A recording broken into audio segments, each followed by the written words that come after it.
That sexy syrup pour can mean only one thing. It's time for a pancake recipe. This time we're doing ube.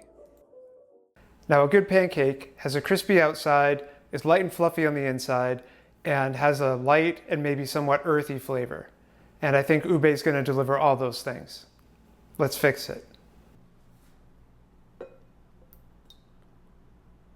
These pancakes are going to be gluten-free. The thing is, ube is going to create the structure, and I'll explain how that works in just a minute. First of all, we're going to beat our eggs. Those eggs look good, so now we're going to emulsify our melted butter.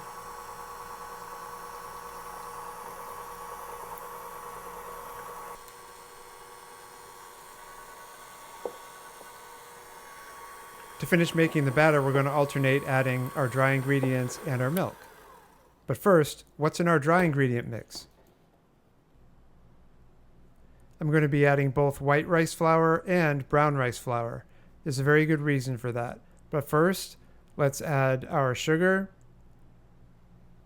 our baking powder,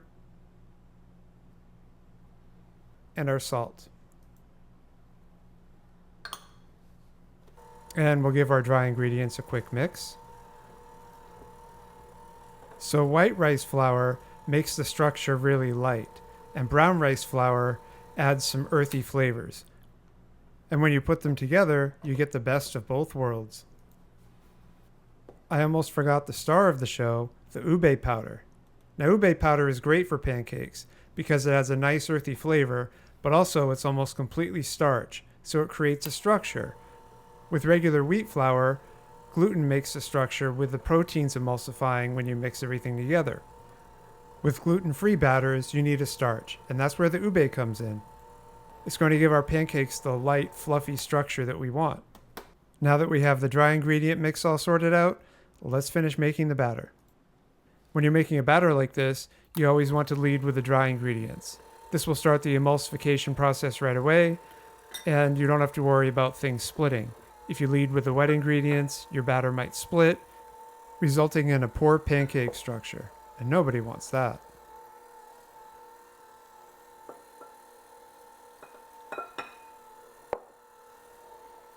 So we finished making the batter by alternating our wet and dry ingredients. I used about 1.5 cups of milk total.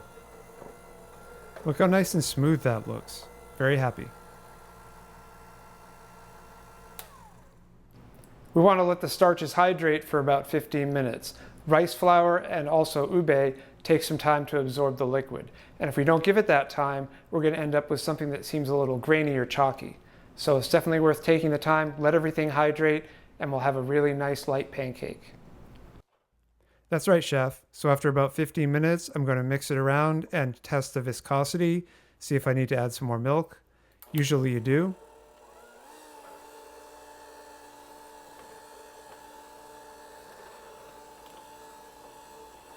I'm not adding very much more milk, maybe another 1.5 tablespoons or so.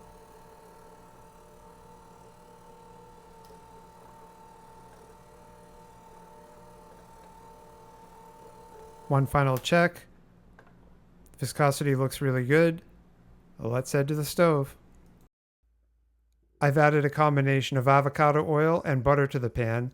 It's a perfect combination because you get the flavor of the butter and also the browning power, but the avocado oil raises the smoking point so the butter doesn't burn.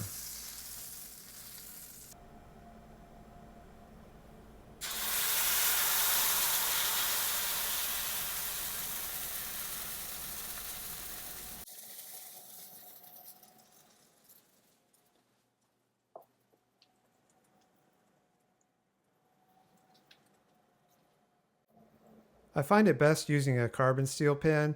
Make sure the pancake is loose all around before I flip it, because these pancakes are pretty tender and they will stick a little bit.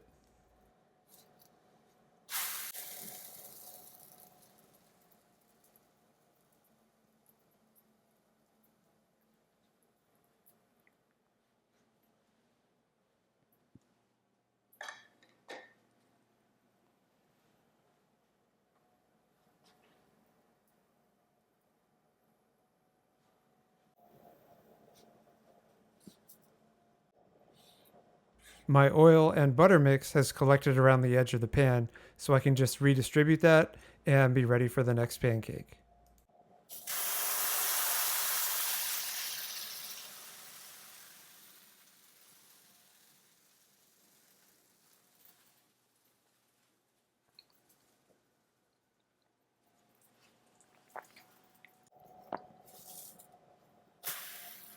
So for this one, I was a little complacent, and the result was the center stuck a little bit. That's a bummer, but it'll still taste good.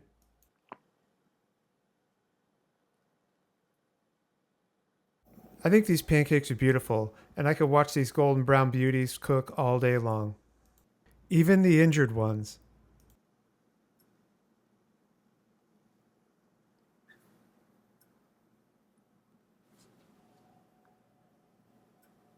And as pancakes go, you just continue on with this process until you have a nice stack of pancakes. You might think it's a little unusual to use ube and not see a bright purple. Well, that's because we're using ube powder and not the extracts. However, if you look beneath the golden brown surface, you can see a subtle purple color in the pancakes. That's a beautiful stack of pancakes. It just needs a couple finishing touches.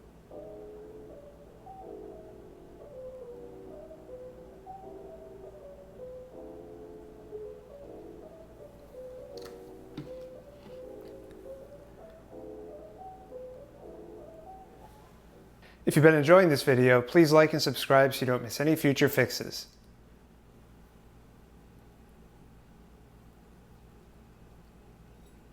Look at that, right with the fork, so tender, no problem.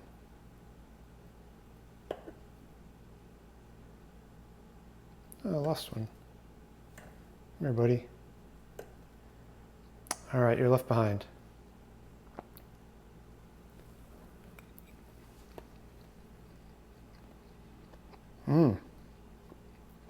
On my first bite, I didn't grab any butter, but with ube pancakes, you want butter. It sets off the flavor so nice. Make sure you use plenty.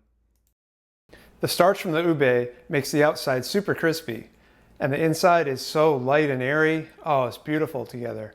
And the flavor's great. It's very earthy. You can definitely taste the ube, but it's not overpowering. It's subtle, kind of like if you were to make a buckwheat pancake or something.